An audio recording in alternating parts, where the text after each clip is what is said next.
ఏమవుతుందా ఇది చాలా మంది డిమాండ్ కాదు, అంటే మీ కార్యాచరణ, మీ డే స్కెడ్యూల్ అనేది ఇది కాదు. మిగతా వాళ్ళ నాన్న విషయంలో ఇప్పుడు అస్సలు ఆంధ్ర బ్యాంకులో ఉన్న గవర్నమెంట్ కాలేజీ లెక్చర్ ఉన్నాడు, టైంకి వస్తాడు, పాఠాలు చెప్తాడు, బెల్ అయిపోతే ఇంటికి వెళ్ళిపోతాడు. హ్మ్. అట్లా వాళ్ళు ఏంటంటే ఇంటికి వెళ్ళగానే ఏంటంటే ఈ వృత్తి బాగుంటుంది, కుటుంబం బాగుంటుంది. ఇప్పుడు నాకు ఆ డబ్బులు సంపాదించుకుంటున్నాను, నైట్ నిద్రపోయి తూలుతా వచ్చాను ఇంటికి. నేనేం సంసారం చేస్తాను? సంసారం అంటే భార్య భర్త కలిసి సెక్స్ కాదు.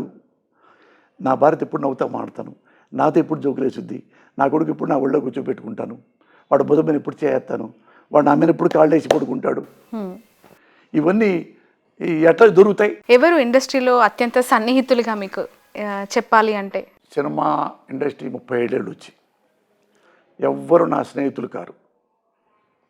నాకు ఎవ్వరూ స్నేహితులు లేరు, హ్మ్. ఎవ్వరు క్లోజ్ లేరు. ఇక్కడ ఉన్నవాళ్ళు ఏంటంటే నేను ఎవరిని స్నేహితుడిగా చూడను. ఇక్కడ ఉన్నవాళ్ళు గౌరవనీయులు, పూజ్యనీయులు, హిట్ ఉన్నవాళ్ళు, ఫ్లాప్ ఉన్నవాళ్ళు, కష్టపడేవాళ్ళు, కష్టపడని వాళ్ళు, బాగా డబ్బు ఉన్నవాళ్ళు, బాగా పేదవాళ్ళు, వీళ్ళంతా ఉంటారు.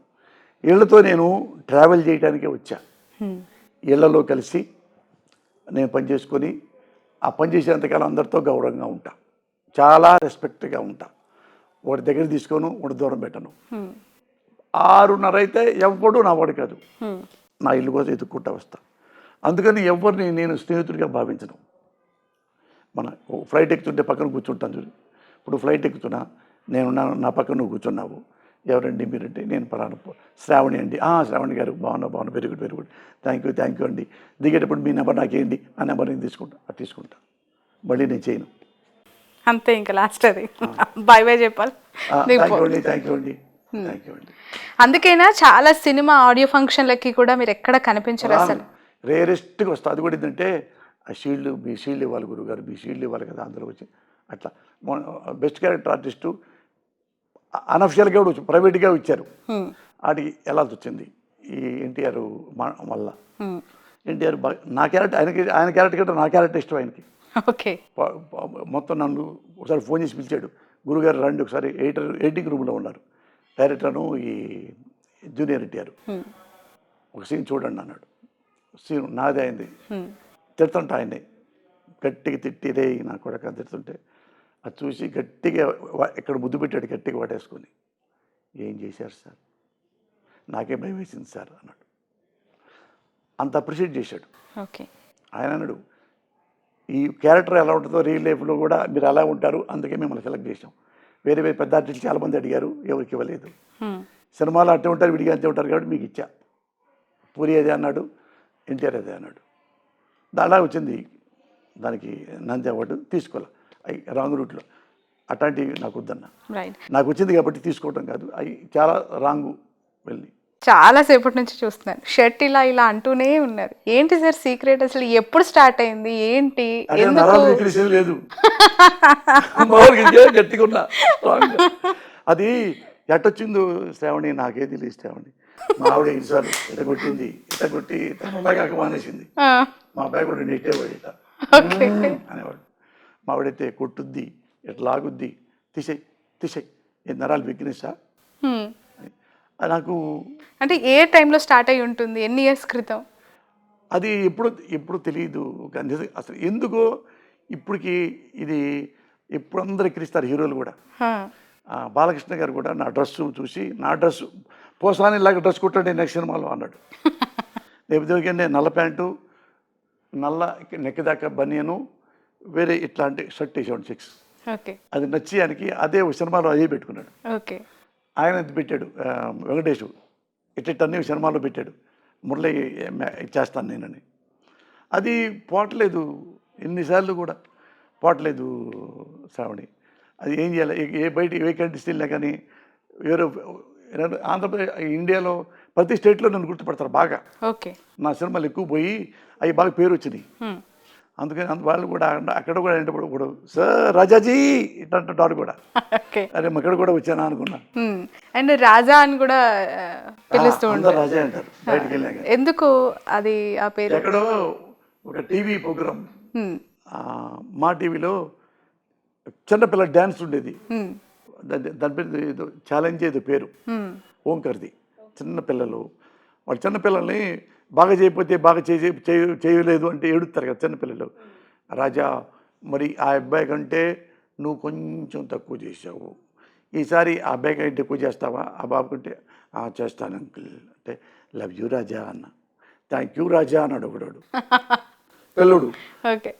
అది ఆ ప్రోగ్రాము మొత్తం ఆ ఎపిసోడ్ మొత్తం అయిన 2-3 నెలల తర్వాత ఇండియా మొత్తం అదే స్టేట్ అంతా ఎక్కడికి వెళ్ళి రాజా రాజా రాజా రాజా ఓకే.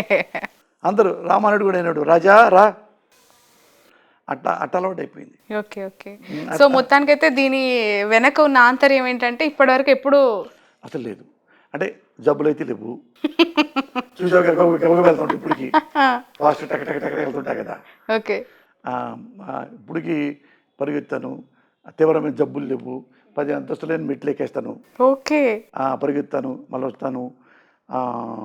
ఇది బాబీ సినిమా చూడండి, బాబీలో నేను పరిగెత్తుంటే నా వెనక నన్ను పట్టుకోవాలన్నమాట. ఎవరు మహేష్ ఫ్రెండ్ని చంపి పారిపోతుంటా బాబీ సినిమాలో. ఓకే. పరిగెత్తుంటే ఇంత దగ్గరలో పట్టుకో, నేను ఫాస్ట్గా పరిగెత్తుంటే ఒకసారి 2 సార్లు ఆగేశాడు ఎవరు మన మహేష్ బాబు. వచ్చి నాకు అలవాటు, చిన్నప్పుడు తిరిగాను కదా, ఇప్పటికి కూడా రన్నింగ్ చేస్తారు. స్టేజ్ మీద డ్యాన్స్ వేస్తుంటా, పిచ్చి డ్యాన్స్ వచ్చినా నా పైన అట్టా కొద్ది హెల్దీ. అంటే మావిడ మంచి భోజన ప్రియులా మీరు?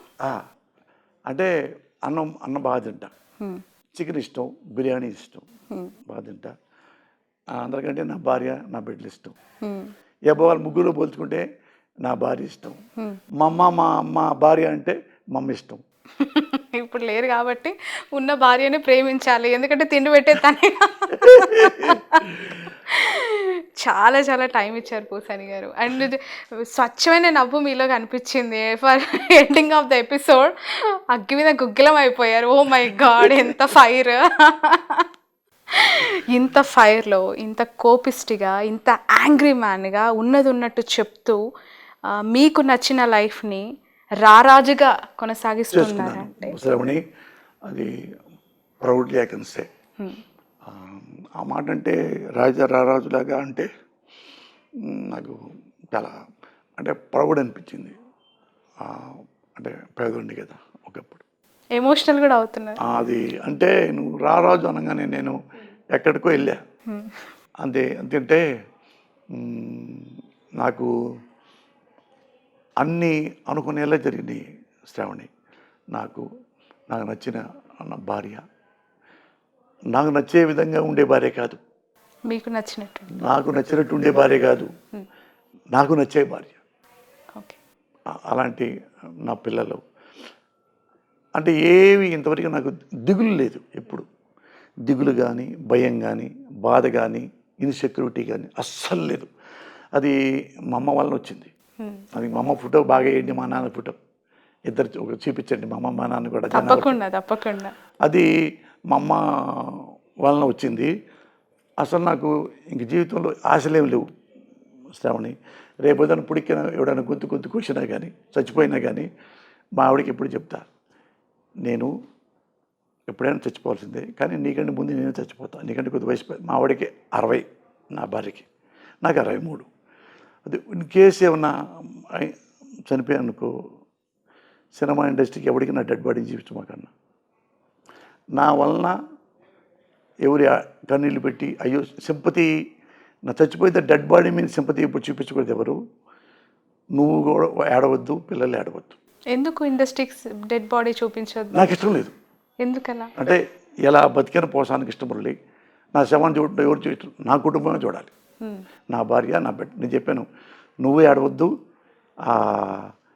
పిల్లలు ఏడవడానికి వీలేదు. ఎవరికంటే ఎవరైనా దగ్గర బంధువులు వస్తారు కదా, వచ్చినప్పుడు వాళ్ళకి టీ ఇచ్చి కాఫీ ఇచ్చి, నువ్వు నాతో గడిపిన ఈ 40 ఏళ్ళు 50 ఏళ్ళలో అది నవ్వుతూ చెప్పు. ఎలా చేసేవాడు నా హస్బెండ్ ఒకసారి, ఇలా అనేవాడు ఒకసారి, అలాగే ఏదంటే నేనే తిరిగి అన్నాను అంటే ఆయనే కాము కూర్చొని సారీ బాబు అని నాతో అన్నాడు. ఇట్లాంటివి చెప్పు, వచ్చేలా ఏడిపించవద్దు. ఏడుతూ నువ్వు ఏడవుతావు, అయ్యా అయ్యా నా మొగుడు పోయాడయ్యా, ఇట్లాంటివి వద్దు. నువ్వు ఫీల్ ఉంటుంది, తెలియకుండా ఉంటుంది, గతుక్కుమంటావు, ఇదవుతావు. అందుకని నేను లేకపోయినా నేను ఉంటే నువ్వు ఎలా ఉంటావో నీ కుటుంబం అలాగని అమర్చేశా, అన్నీ అమర్చా.